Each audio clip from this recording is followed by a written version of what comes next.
So we were talking about some of the good young talent that we see on Boston and stuff, but some of the best young talent that we've seen is actually coming in the NBA draft this next year. And I will say I was very disappointed with the draft order. My Knicks, a lot of my fans know I'm a huge Knicks fan, diehard Knicks fan. All I want in life is for the Knicks to succeed. He may not see that in his lifetime. Let's be very honest. And the only time I've ever seen it.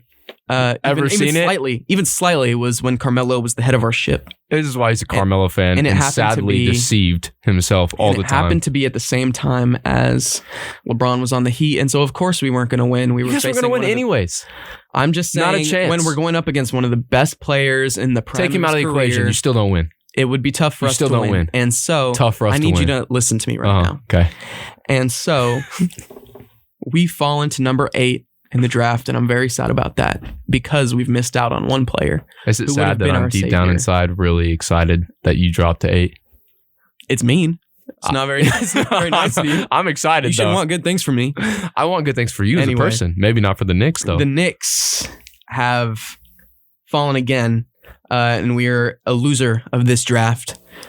Like we have been since we drafted Patrick Ewing. Even when you have first round picks and first round picks. We haven't had a number 1 pick in how long? A long time, but even then you're still a loser. We are a loser. I agree. Absolutely. And I'll tell you why we're a loser. It's because we're going to miss out on one player, and that player is LaMelo Ball. Agreed. I'm extremely high on LaMelo Ball. I think he should go number 1. I know right now he's not projected to. He's projected to go 2, but I think he goes 1. Here's why I don't think he'll go that high. Minnesota has the number 1 pick, and Minnesota just put a lot of their chips into D'Angelo Russell. And so taking the ball out of D'Angelo Russell's hands and giving it to a rookie point guard, that may not be the way they want to go. The second pick is Golden State, and Golden State has arguably the best backcourt in basketball. Why are you going to put a rookie in and have him run the show when you have Steph Curry? So I don't know that it's for sure that he goes extremely high, only because of the positions that those two teams are in. Sure. But that being said, he has the talent to go number 1. And a lot of people will question his game for a few different reasons. They'll say that he is not a great on-ball defender. They'll say he has a bad three-point percentage, that he's young and he makes too many mistakes, that he didn't dominate in Australia. And in response to that, I'd like to compare him to a player that we see today. Okay. He's dominating the NBA. In your opinion, who is the best young player out there in the NBA? And he just gave the Clippers some work. Yeah. Oh, you're going there with it? He just gave the Clippers some work. You don't think it's so you're not even on the Mavericks? I am. Luka? He gave the Clippers work in the first round. Okay. I thought you were talking about recently. I thought about this last time. I was like, whoa, you're saying Jokic? Not Jokic. No. Jokic is not. Luka, by far. Is by far the best young player in the league. And so a lot of people say, oh, he's not Luka. He's not Luka. And I'm not even trying to say that he's going to become Luka, that he's going to be as dominant as Luka as fast. But there are striking similarities in a lot of the things that they do. Okay. They're both amazing passers who are actually scoring minded. I mean, Luka scores like a lot. He gets a lot of rebounds. Both have pretty bad 3-point percentages. They're tall. They have bad 3-point percentages, and especially worse 3-point percentages when they played overseas. And so let's compare what their stats were when they were overseas. Luka, 13, 5, and 6, under 30% from 3. Okay. You can say that's bad. He didn't dominate. Those aren't dominant stats, but look at what he is now. He clearly grew. Yeah. His potential is there. LaMelo, 17, 7, and 8. Much better. Every stat better than Luka's. Yeah. And also under 30% from 3, but if he follows that same arc, he will also improve. Yeah. He's got to get with the right organization. He does have to get with the right organization.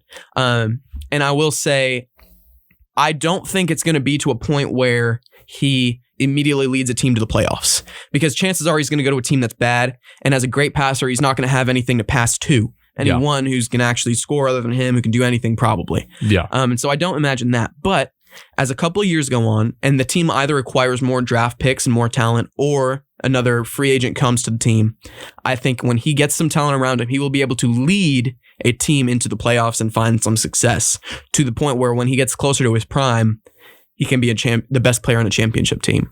Okay. And I'm extremely sad that the Knicks will not get this man unless we trade up. Yeah. Which Maybe. My thing is the Knicks should trade RJ Barrett and our pick and whoever else they want, whoever else the Warriors want to get the number 2 pick. Anything.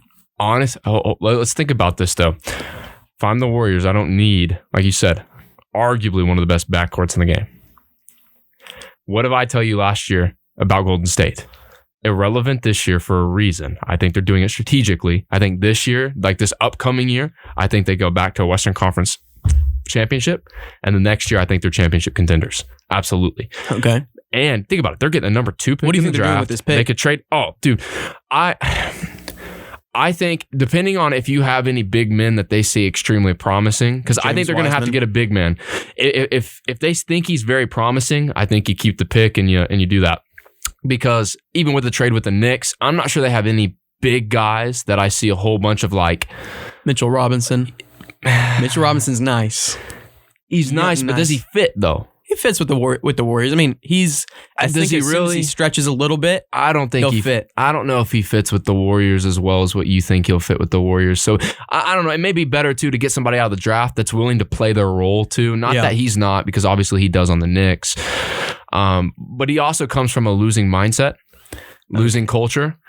And honestly, if you could get a kid that comes from a winning culture out of college, has the mindset of winning, willing to play a role behind Steph and Clay and Draymond, I think potentially I would probably keep the pick depending on who's available in the draft. But of course, we haven't seen any of the pre-draft workouts. Yeah. So I'm curious. I'll have more knowledge then. For me, my winner is whoever drafts LaMelo. My loser is the Knicks. What about you? I think you're right with LaMelo. Spot on. I think he's, in my opinion, if I was number 1, I take him overall. Now, I'm not saying if I'm Minnesota, I'm not saying them. I don't think he's necessarily a good fit for them. But I think the first team that he's a good fit for, I would take him. I think he's a great player. I think he's probably one of the best players coming out of the draft. I think he's significantly better than Lonzo. Yep. He's separated himself from his dad. I think that helps in his case. Even if they trade, winner of this year's draft is Golden State. Loser, definitely the Knicks, man. I agree with you on that. I will also say before we wrap up, if Minnesota trades their number 1 pick for Devin Booker, Minnesota will be the winner of the draft. I think that'll... Wow. Above Golden State. So even if Golden State wins a championship from what they do within the next 2 years, they're not going to win a championship from what they do. I'm not saying they won't win I don't know. I think from what they do in this draft, I don't think so. I think it increases their odds. Unless they trade it for a star. But it increases their odds, though. I guess. So if they... But here's the thing. You really think Minnesota gets Devin Booker, they win a championship? No, they don't win a championship, but they set themselves up for the next 10 years. 3 Sure, but I mean, but in like next 3 years winner of the draft, next 5 years... Golden State. We'll see what they do. We'll see what they do with it. If they trade it and get some star, maybe. Yeah, I mean, potentially. But future long term, it's either going to be Minnesota if they trade for that, or whoever drafts LaMelo. Okay. All right. We'll see. Okay, guys, that was the JohnCast. It was great being back. Can't wait to be back next week and talk about what we see in the NBA playoffs and potentially what we see in the NFL. So we'll see you guys later. All right.